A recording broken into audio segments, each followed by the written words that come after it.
Bismillahirrahmanirrahim. Assalamualaikum warahmatullahi wabarakatuh. Alhamdulillahi rabbil alamin.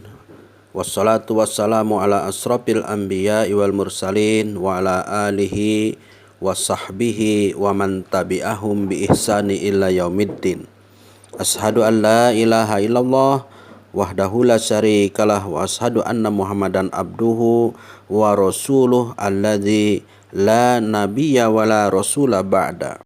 Pemirsa yang dirahmati Allah Subhanahu wa taala, setelah kita membahas tentang persiapan berquran sebagaimana Rasulullah sallallahu alaihi wasallam sebelum menerima Al-Qur'an dari Allah Subhanahu wa taala, maka Allah Subhanahu wa taala terlebih dahulu mengkondisikan Rasulullah sallallahu alaihi wasallam dengan 5 fase kehidupan yang dilaluinya, yaitu fase keyatiman, fase menggembala, fase berdagang, fase berhadijah, dan fase bergua Hira, di mana dari setiap fase-fase masing-masing membawa hikmah dan pengaruh yang signifikan dan mempengaruhi kelak pola kepemimpinan Rasulullah Sallallahu Alaihi Wasallam.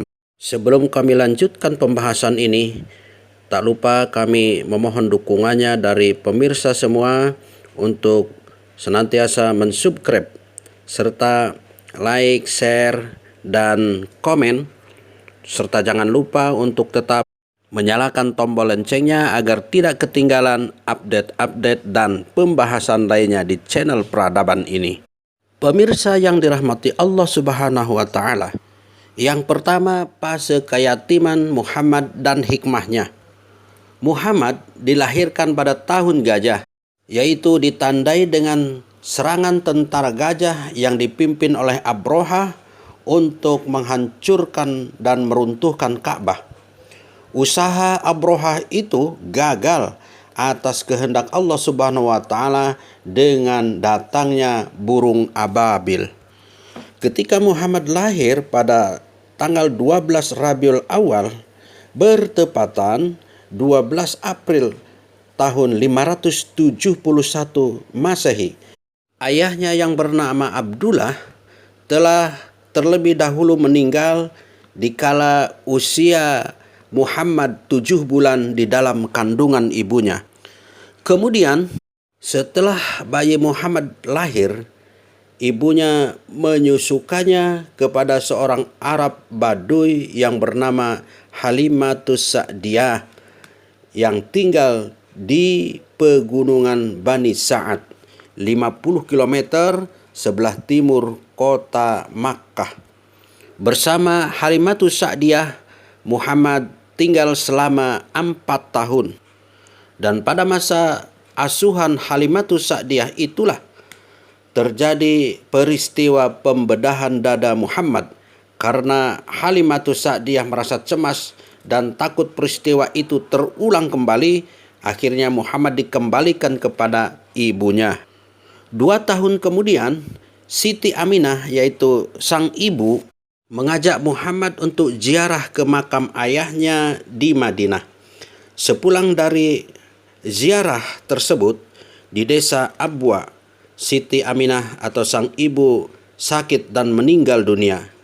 Disertai oleh Ummu Aiman, Muhammad pulang menuju kakeknya dan diasuh sampai umur 8 tahun. Sejak lahir, Muhammad tidak pernah dikenalkan secara akrab dengan ayahnya, ibunya, juga kakeknya. Padahal orang tua adalah manusia terdekat yang akan membentuk pola pikir dan kepribadian anak. Namun hal itu tidak didapatkan oleh Muhammad. Namun bagi Muhammad itu merupakan sebuah hikmah yang besar dari Allah Subhanahu wa taala.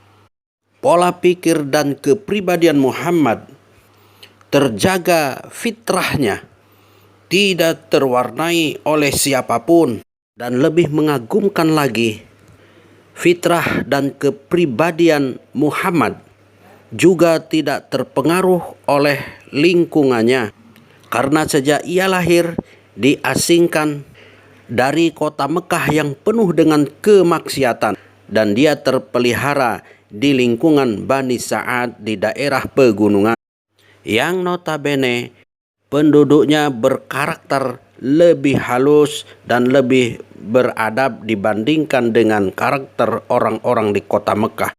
Bebasnya Muhammad dari pengaruh ideologi orang-orang kuat di sekitarnya juga penting sebagai jaminan bahwa risalahnya nanti benar-benar murni. Sebab bagaimanapun kakeknya, Abdul Muthalib merupakan orang berpengaruh di tengah kaumnya. Ia mendapatkan tanggung jawab memberikan jamuan makan dan minum kepada para hujjaj atau para jamaah haji yang mengunjungi Ka'bah. Adalah wajar bila seorang kakek atau bapak membimbing dan mengarahkan cucu atau anaknya kepada warisan yang dimilikinya. Ketika kakeknya meninggal, Muhammad kecil yang berusia 8 tahun itu berpindah kepada asuhan pamannya, yaitu Abu Thalib. Bila disebut pamannya ini mempunyai andil dalam pembentukan pandangan hidup Muhammad juga tidak benar. Sekalipun pemuda itu tinggal bersamanya hingga dewasa. Sebab ternyata sampai saat meninggal, yakni 3 tahun sebelum Muhammad berhijrah ke Madinah, Abu Thalib tetap saja belum bersedia mengakuinya sebagai nabi dan rasul. Abu Thalib tidak bersedia menyatakan syahadatnya. Itu merupakan bukti bahwa yang dibawa Muhammad memang bukan persoalan kesukuan, kekuasaan keluarga, dan gengsi. Tumbuhnya Muhammad sebagai sosok yatim juga menjaganya dari tangan-tangan yang memanjakan, baik harta maupun kemudahan lain. Otomatis, keadaan itu akan mencegah jiwa Muhammad cenderung kepada kemewahan dan kedudukan, juga bersih dari pengaruh kepemimpinan dan ketokohan orang-orang yang mengitarinya. Masa kecilnya itu juga mencegah Muhammad dari perasaan sombong, merasa benar, mau menang sendiri, sebab memang ia tidak bisa cukup berbangga di hadapan kawan-kawannya yang lebih berkecukupan dan punya kebanggaan tentang orang tuanya. Hasil lain dari keyatiman Muhammad adalah kebiasaan hidup mandiri, berani menghadapi kenyataan hidup, dan tidak takut risiko. Dalam usia 6 tahun Muhammad sudah mengenal kematian, mengenal pertanyaan tentang kehidupan sesudah mati, keabadian akhirat, alam transenden bagi manusia, dan kesetaraan kehidupan dunia yang tidak hakiki. Yang kedua yaitu fase menggembala dan hikmahnya. Memasuki usia remaja, Muhammad memulai berusaha mencari rizki dengan menggembalakan kambing. Catatan sejarah ini didukung oleh hadis berikut. Ma ba'asallahu nabiyan illa ra'al ghanama. Faqala ashabuhu wa anta? Faqala na'am. Kuntu ar'aha ala qararital ahli Makkah. Allah tidak mengutus para nabi melainkan pernah menggembalakan kambing. Para sahabat bertanya, "Dan bagaimana dengan engkau, ya Rasulullah?" Beliau menjawab, "Aku juga pernah menggembalakan kambing kepunyaan orang ahli Makkah." Dalam riwayat lain yang artinya Nabi Musa dan Nabi Daud diutus dan keduanya penggembala kambing. Aku juga diutus dan aku juga menggembalakan kambing milik keluargaku di kampung Ziyad untuk membantu mencukupi kebutuhan keluarga pamannya yang tidak cukup kaya. Muhammad mulai bekerja begitu ia memiliki kemampuan. Yang mungkin untuk dilakukan sesuai dengan situasi saat itu adalah menggembalakan kambing. Pekerjaan itu dinikmatinya dan terbukti bisa menyelamatkan kebersihan jiwa Muhammad dari berbagai kotoran. Bertutur Rasulullah Sallallahu Alaihi Wasallam tentang dirinya, "Aku tidak pernah menginginkan yang biasa mereka lakukan di masa jahiliyah kecuali 2 kali. Itu pun kemudian dicegah oleh Allah Subhanahu wa taala. Setelah itu aku tidak pernah menginginkannya sampai Allah memuliakan aku dengan risalahnya. Aku pernah berkata kepada seorang teman yang menggembala kambing bersamaku di Makkah, 'Tolong awasi kambingku, karena aku akan masuk ke kota. Aku mau begadang sebagaimana para pemuda atau remaja lainnya.' Kawanku tersebut menjawab, 'Lakukanlah wahai Muhammad.' Lalu aku keluar. Ketika aku sampai pada rumah pertama di Makkah, aku mendengar nyanyian. Lalu aku duduk mendengarkannya, tetapi kemudian Allah menutup telingaku. Lalu aku tertidur dan tidak terbangun kecuali oleh panasnya matahari. Kemudian aku kembali kepada temanku, lalu ia bertanya kepadaku dan aku pun mengabarkannya. Kemudian pada malam yang lain aku katakan kepadanya sebagaimana malam pertama. Maka aku pun masuk ke kota Makkah lalu mengalami kejadian sebagaimana malam terdahulu. Setelah itu aku tidak pernah lagi menginginkan keburukan." Menggembala kambing sesuai dengan situasi saat itu memaksa seseorang untuk menjauh dari hiruk-pikuk keduniawian. Usia remaja Muhammad belum saatnya untuk tercemari oleh terlalu banyak ketidakberesan masyarakatnya. Jiwanya perlu dimatangkan terlebih dahulu. Menjadi penggembala juga memaksa seseorang untuk peduli secara detail terhadap sesuatu, utamanya terhadap yang digembalakan. Salah satu kambingnya sakit, segera diobati. Yang beranak diperlakukan khusus. Sementara semuanya harus mendapatkan perlakuan yang sama adil, agar tidak ada yang kelaparan atau terzalimi. Ini akan mendidik seseorang untuk tidak gampang menyamaratakan sesuatu tanpa melihatnya lebih dalam lagi. Sebab sekalipun rata-rata sehat, tetap saja ada kemungkinan salah satu yang sakit. Rata-rata tercukupi, tetapi tetap ada yang terlalu miskin dan memerlukan perhatian lebih banyak demi keadilan. Pendekatan seperti ini mutlak penting bagi siapapun yang hendak menempatkan diri sebagai pemimpin. Jiwa sosial Muhammad tertempa lewat aktivitas menggembala. Kesanggupan Muhammad menjalani pekerjaan sebagai penggembala juga memberikan penekanan bahwa sebaik-baik harta adalah yang didapat dari usahanya sendiri. Muhammad memang bisa menggantungkan nasib pada pamannya, tetapi itu bukan pilihan terhormat, apalagi terbaik untuk hidup mulia. Seseorang harus sanggup memeras keringat secara wajar. Menjadi penggembala kambing bukanlah merupakan profesi yang terlalu terhormat. Orang-orang bangsawan atau anak-anak bangsawan saat itu cukup memerintahkan budaknya untuk melakukan pekerjaan kasar seperti itu. Mereka lebih asik menekuni hobinya masing-masing karena tidak menghadapi persoalan hidup yang berarti.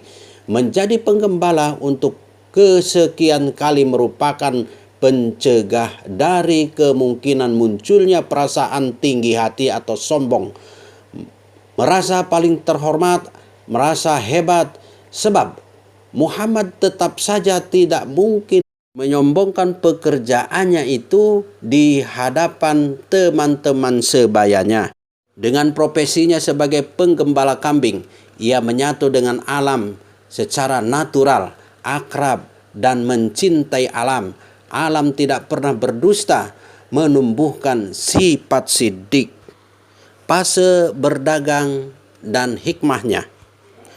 Pada waktu itu di kota Mekah ada seorang janda yang terkenal kekayaannya, kebangsawanannya dan kemuliaannya, budi pekertinya dan keluasan pandangannya. Dialah Khadijah yang barang dagangannya banyak dijualkan warga Makkah lain, saking banyaknya ke luar negeri. Sementara itu Muhammad yang telah tumbuh menjadi pemuda dewasa mulai memunculkan debutnya sebagai calon pemimpin. Pribadinya yang jujur sebagai hasil didikan alami telah diakui dengan diberikannya gelar Al-Amin oleh masyarakat Arab.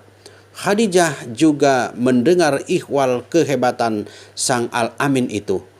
Maka tanpa ragu-ragu, akhirnya janda kaya itu pun memberikan kepercayaan kepada Muhammad untuk membawa barang dagangannya. Artinya, Muhammad telah menjadi mitra Khadijah untuk menjualkan barang-barang jualannya ke luar negeri, terutama Syria. Ini dapat dijalani dengan sukses oleh Muhammad sehingga Khadijah begitu terkesan. Hikmah di balik Muhammad sebagai pedagang. Pertama, membawa Muhammad kepada strata yang lebih terhormat. Dengan profesi berdagangnya, ia telah berhasil menjadi seorang saudagar. Dan pada akhirnya antara Khadijah dengan Muhammad mempunyai kekayaan yang sama setara. Yang kedua, Muhammad mendapatkan didikan tentang realitas kehidupan secara lebih sistematis. Sebab di lingkungannya banyak orang yang sejak lahir hingga meninggal tidak pernah mengalami perubahan hidup. Yang lahir kaya karena bapaknya saudagar atau bangsawan, meninggal juga sebagai saudagar dan bangsawan. Demikian pula orang yang terlahir sebagai pengelana, apalagi yang menjadi budak. Berdagang sebagai sebuah pengalaman tentu saja sangat besar artinya bagi Muhammad. Sebab ternyata dunia perdagangan adalah kunci perputaran roda ekonomi yang tetap berlaku hingga akhir zaman. Prinsip-prinsip jual beli tetap, sekalipun model dan variasinya telah berkembang. Dapat dibayangkan bila Muhammad tidak dapat mengetahui secara persis realita kehidupan yang juga penuh tipu daya seperti itu, niscaya daya pikirnya tidak bisa kritis menanggapi perubahan. Dunia perdagangan juga bisa dianggap sebagai simpul dari berbagai aspek lain yang menyangkut hajat hidup manusia. Karena itu, memasuki wilayah ini sama dengan telah menyentuh semua bagian kehidupan. Di pusat perdaganganlah berbagai kepentingan termunculkan dan semua lapisan masyarakat hadir pada waktu yang sama. Di pasar, isu gampang menyebar, khususnya di Jazirah Arab saat itu. Perdagangan merupakan urat nadi utama kehidupan rakyat, sehingga menjadi pedagang hampir mengharuskan untuk bisa melayani secara mendalam dinamika perjuangan hidup. Selain harus cerdik, untuk sukses berdagang seseorang perlu sabar, telaten, dan hati-hati. Berdagang berarti bergaul dengan manusia. Hubungan dengan manusia adalah hubungan interpersonal. Masing-masing mengenal dirinya dalam hubungan ini. Maka fase berdagang ini hikmahnya adalah menumbuh suburkan jiwa amanah pada diri Muhammad. Pemirsa yang dirahmati Allah Subhanahu wa taala, untuk fase-fase berikutnya insya Allah akan kami sampaikan pada pembahasan di lain kesempatan. Hadanallahu wa iyyakum ajmain. Assalamualaikum warahmatullahi wabarakatuh.